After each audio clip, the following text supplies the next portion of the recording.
First of all, Gunter, how are you doing? Hallo, how you doing? Wie geht's? I'm good, thank you. Yeah. Just ask you a few questions for Perfect Body Magazine. Yeah. First of all, are you aware of Perfect Body Magazine? Have you heard of it before? Yes, I heard before. Yeah. Yes. Do you think it could be a successful magazine in lots of different countries?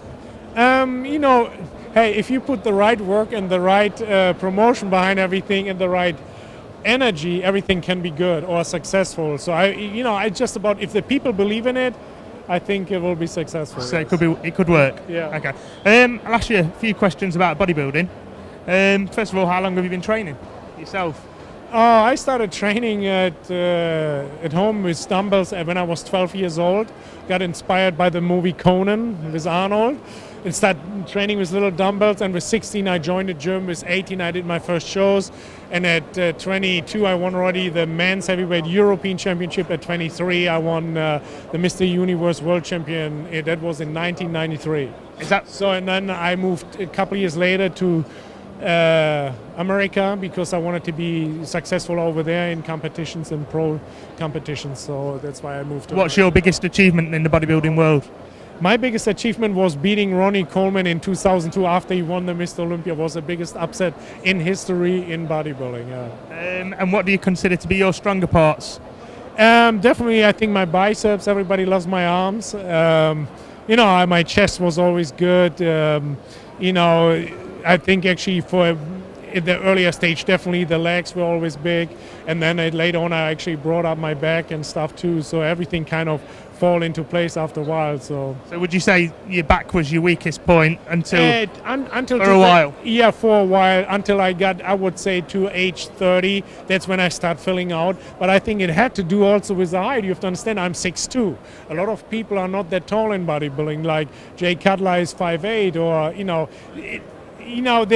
it's like you can tell from pictures in the past, I was always over-towering everybody. Yeah. And obviously, the bigger your frame, the longer it takes, to build it up. If I gain 20 pounds of muscle and you gain 20 pounds of muscle, on your frame it looks bigger because I have just longer arms and there's more space to fill out, Yeah. So it's just the thing. So.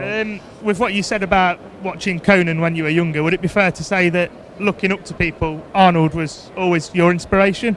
Definitely in the beginning. Later on, I actually looked also at people I can relate to, like Barry DeMay. So I always thought, especially at a young age, Barry DeMay, I had a pretty similar look. I like just his look and his physique, And he also placed, third at the Mr. Olympia one time next to, I think it was Lila Brada and Lee Haney. So I always liked his look,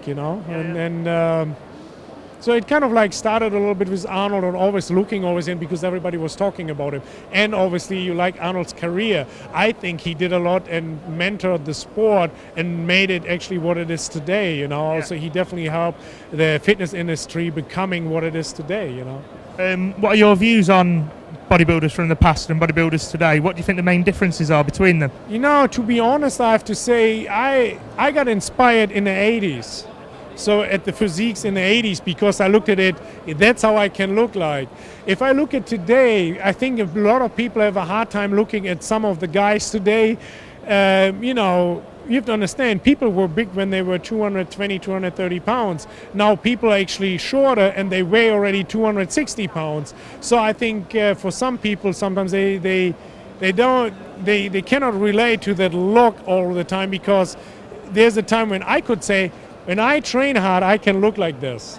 So I don't think today a lot of young people can say, even with hard training, they think I can't look like that. Right. You have to understand that. To keep people motivated, you have to have a look where people can relate to and where they can get inspired to, that they can reach it with hard work.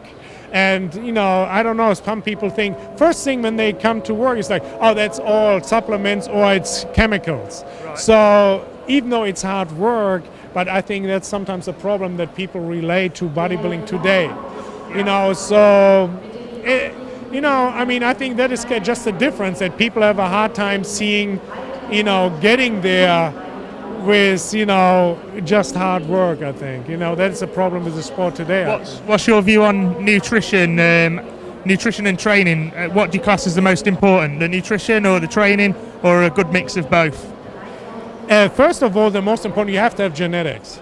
There's nothing in the world what gives you the genetics. The person with the best genetics, if I want to put it this way, if you want to be in the top 10 of the Olympia, you need to have the genetics. Yeah. Nobody without genetics will get there. And there's nothing in the world what gives you that.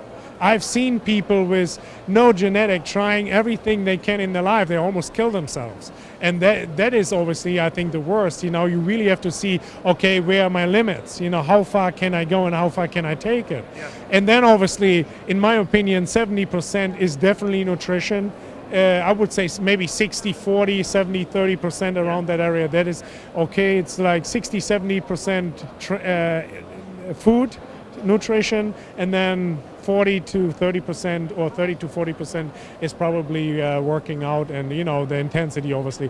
But I definitely have a big thing with the nutrition. You can train as hard if you want. If you don't eat right, don't have the nutrition right and everything's set perfectly, you just don't grow. Right. You know, you can train your ass off, like it will not work, you know. So you've got to get everything right. Yeah, you have to have everything. And I used to be on a schedule, you know. When I was bulking up, I was talking today, you know. I know a friend of mine wants to compete. I said, dude, if you want to bulk up, you need to eat 7 times a day. You know, I had a big bowl of cereal before I went to bed and slept. Yeah. It was my 7th meal. So I had a full stomach going to bed, and it was everything on time.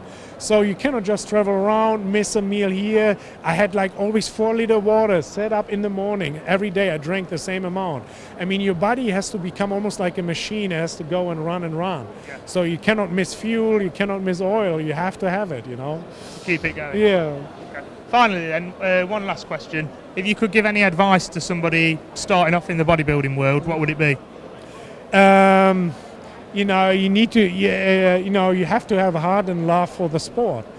Only then you are willing to give everything what it takes. That means discipline, going through that every day, living the sport. You have to live it. Yeah. You know, it's not like, oh, I do it for fun and become the world champion. No, it's like bodybuilding is a lifestyle. So are you willing to do the lifestyle? And said, if you love it, you can do it. But you have to have the love and the passion for it. So, you know, if you have it, you can do it. Brilliant. Gunter, thanks for your time. You're welcome. Thank you. Pleasure, man. And good luck.